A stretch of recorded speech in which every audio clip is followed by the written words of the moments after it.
మొదటి పేతురు రాసిన పత్రిక 2వ అధ్యాయము మొదట పేతురు రాసిన పత్రికలో ఉంటది. మంచి మాట చూడండి. 2వ అధ్యాయం 21వ వచనం ఉంటుంది చూడండి ఒకసారి. క్రీస్తు కూడా మీ కొరకు బాధపడి మీ కొరకు బాధపడి మీరు తన అడుగు జాడలయందు నడుచుకున్నట్లు మీకు మాదిరి ఉంచిపోయెను.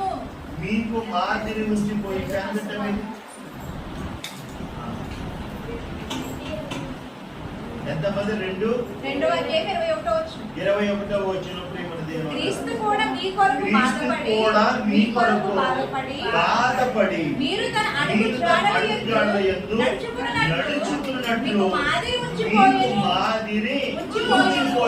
ఎంతమంది ఆయన అడుగు జాడలో నడుస్తున్నారు? ఇప్పుడు అడుగు జాడలంటే ఏంటి? అడుగు జాడలంటే ఏంటి?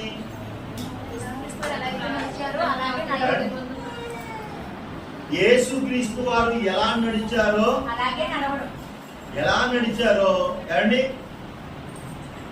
ఆయన పాదాలు, ఆయన అడుగుల్లో అడుగులు వేయటం కాదు, అడుగు జాడలో నడవడం అంటే ఆయన ఎలా మాట్లాడారో అలా మాట్లాడారు. అండి ఆయన ఏ విధమైన ప్రవర్తన చూపించాడో ఆ ప్రవర్తన చూపించాడు. ఆయన ఎలా బ్రతికాడో మనం కూడా అలాగే బ్రతకాలి ప్రియమైన దేవుడు. మరి ఇప్పుడు యేసుక్రీస్తు వారి యొక్క అడుగు జాడల్లో మరి చాలా మంది నడవట్లేదు. పేరైతే మాత్రము క్రీస్తుని నమ్ముకున్నారని చెప్తున్నాడు.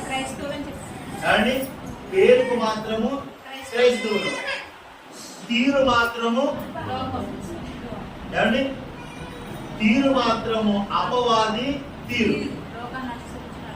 అండి అందుకే ఆయన ఏమన్నాడంటే ఈ లోక స్నేహము దేవునికి వైరము.